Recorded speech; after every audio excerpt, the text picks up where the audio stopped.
ಕರ್ನಾಟಕದ ಚಿನ್ನದ ಬೆಳೆ ಎಂದೇ ಖ್ಯಾತಿಯಾದ ಅಡಿಕೆ ಇಂದು ಸಂಕಷ್ಟದ ಸುಳಿಯಲ್ಲಿದ್ದು, ಮಲೆನಾಡು ಹಾಗೂ ಕರಾವಳಿ ಭಾಗದ ರೈತರ ಪಾಲಿನ ಜೀವನಾಡಿಯಾಗಿರುವ ಅಡಿಕೆ ತೋಟಗಳು ಇಂದು ನಾನಾ ರೋಗಗಳಿಗೆ ತುತ್ತಾಗುತ್ತಿವೆ. ರೈತರ ಬೆನ್ನೆಲುಬಾಗಿರುವ ಅಡಿಕೆಯು ಇತ್ತೀಚಿನ ದಿನಗಳಲ್ಲಿ ರೈತರನ್ನು ಆರ್ಥಿಕ ಸಂಕಷ್ಟಕ್ಕೆ ದೂಡುತ್ತಿದೆ.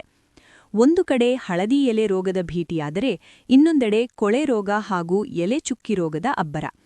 ಈ ರೋಗಗಳ ಹೊಡೆತಕ್ಕೆ ಬೆಳೆಗಾರರು ಕಂಗಾಲಾಗಿದ್ದು, ಲಕ್ಷಾಂತರ ರೂಪಾಯಿ ನಷ್ಟ ಅನುಭವಿಸುತ್ತಿದ್ದಾರೆ.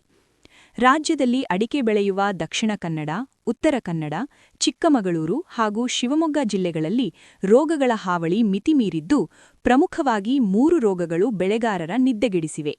ಮೊದಲನೆಯದಾಗಿ ಕೊಳೆರೋಗ. ಕೊಳೆರೋಗವು ಶಿಲೀಂಧ್ರದಿಂದ ಬರುವ ರೋಗವಾಗಿದ್ದು, ಇದು ಮೊದಲಿಗೆ ಅಡಿಕೆ ಕಾಯಿಗಳ ಮೇಲೆ ನೀರಿನ ಕಲೆಗಳು ಕಾಣಿಸಿಕೊಂಡು ಕಂದು ಬಣ್ಣಕ್ಕೆ ತಿರುಗುತ್ತದೆ. ನಂತರ ಕಾಯಿಗಳು, ಹೂಗೊಂಚಲುಗಳು ಮತ್ತು ಕಾಂಡಗಳು ಕೊಳೆತು ಬಿಳಿಯ ಶಿಲೀಂಧ್ರದ ಬೆಳವಣಿಗೆಯೊಂದಿಗೆ ಉದುರುತ್ತವೆ. ಇದು ಸಾಮಾನ್ಯವಾಗಿ ಮಳೆಗಾಲದಲ್ಲಿ ಮತ್ತು ಕಡಿಮೆ ತಾಪಮಾನವಿರುವಾಗ ಹೆಚ್ಚಾಗಿ ಹರಡುತ್ತದೆ. ಇದನ್ನು ತಡೆಗಟ್ಟಲು ಬೋರ್ಡೋ ಮಿಕ್ಸ್ಚರ್ ಸಿಂಪರಣೆ, ಪಾಲಿಥೀನ್ ಹೊದಿಕೆ ಅಥವಾ ಜೀವಾಮೃತದಂತಹ ಸಾವಯವ ವಿಧಾನಗಳನ್ನು ಬಳಸಲಾಗುತ್ತದೆ. ಕೊಳೆರೋಗ ನಿರ್ವಹಣೆಗೆ ಮಳೆಗಾಲಕ್ಕೂ ಮುನ್ನ, ಅಂದರೆ ಮೇ-ಜೂನ್ ತಿಂಗಳಲ್ಲಿ 1% ಬೋರ್ಡೋ ದ್ರಾವಣ ಸಿಂಪಡಿಸಿ ನಂತರ 40-45 ದಿನಗಳ ಅಂತರದಲ್ಲಿ ಮತ್ತೊಮ್ಮೆ ಸಿಂಪಡಣೆ ಮಾಡಬೇಕು. ಮಳೆಗಾಲ ದೀರ್ಘವಾದರೆ 3ನೇ ಸಿಂಪಡಣೆ ಅಗತ್ಯವಾಗಿರುತ್ತದೆ. ಜೀವಾಮೃತ, ಬಯೋಮಾಸ್ಕ್, ಮಜ್ಜಿಗೆ ಹುಳಿ ಮುಂತಾದವುಗಳನ್ನು ಸಿಂಪಡಿಸುವುದರಿಂದ ರೋಗವನ್ನು ನಿಯಂತ್ರಿಸಲು ಸಾಧ್ಯ.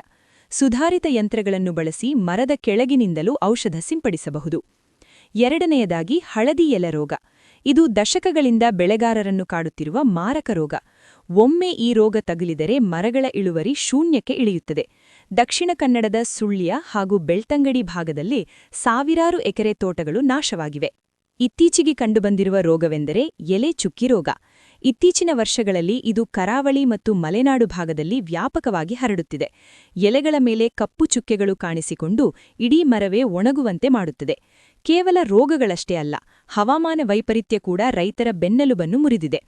ರೋಗಪೀಡಿತ ತೋಟಗಳಲ್ಲಿ ಇಳುವರಿ 50-90% ಕುಸಿದಿದೆ. ರೋಗ ನಿಯಂತ್ರಣಕ್ಕೆ ರೈತರು ದುಬಾರಿ ಕೀಟನಾಶಕ ಹಾಗೂ ಬೋರ್ಡೋ ದ್ರಾವಣ ಸಿಂಪಡಿಸುತ್ತಿದ್ದಾರೆ. ಆದರೆ ಮಳೆ ಸುರಿಯುತ್ತಿರುವುದರಿಂದ ಅದು ಫಲ ನೀಡುತ್ತಿಲ್ಲ. ಹವಾಮಾನ ಆಧಾರಿತ ಬೆಳೆ ವಿಮೆ ಯೋಜನೆಯಲ್ಲಿನ ದೋಷಗಳಿಂದಾಗಿ ಅನೇಕ ರೈತರಿಗೆ ನ್ಯಾಯಯುತ ಪರಿಹಾರ ಸಿಗುತ್ತಿಲ್ಲ. ಸುಮಾರು 50% ಮಳೆ ಮಾಪನ ಕೇಂದ್ರಗಳು ಸರಿಯಾಗಿ ಕಾರ್ಯನಿರ್ವಹಿಸುತ್ತಿಲ್ಲ ಎಂಬ ದೂರು ಕೇಳಿಬಂದಿದೆ. ಸಂಕಷ್ಟದಲ್ಲಿರುವ ರೈತರಿಗಾಗಿ ಕೇಂದ್ರ ಸರ್ಕಾರವು ಎಲೆ ಚುಕ್ಕಿ ರೋಗದ ನಿರ್ವಹಣೆಗೆ ಸುಮಾರು 37 ಕೋಟಿ ರೂಪಾಯಿ ಅನುದಾನ ಬಿಡುಗಡೆ ಮಾಡಿದೆ.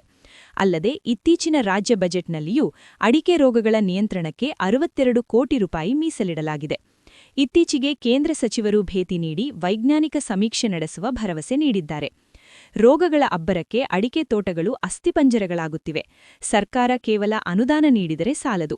ಹಳದಿ ಎಲೆ ರೋಗಕ್ಕೆ ಶಾಶ್ವತ ಪರಿಹಾರ ಕಂಡುಹಿಡಿಯಬೇಕಾಗಿದೆ ಹಾಗೂ ಸಂಕಷ್ಟದಲ್ಲಿರುವ ರೈತರ ಸಾಲ ಮನ್ನಾ ಮಾಡುವ ನಿಟ್ಟಿನಲ್ಲಿ ಯೋಜಿಸಬೇಕಾಗಿದೆ. ಈ ವಿಡಿಯೋ ಇಷ್ಟವಾಗಿದ್ದರೆ ಲೈಕ್ ಮಾಡಿ. ಈ ಮಾಹಿತಿಯನ್ನು ನಿಮ್ಮ ಬಂಧು ಮಿತ್ರರಿಗೆ ಶೇರ್ ಮಾಡಿ. ನಮ್ಮ ನ್ಯೂಸ್ ಕಡಬ ಚಾನೆಲ್ ಅನ್ನು ಈಗಲೇ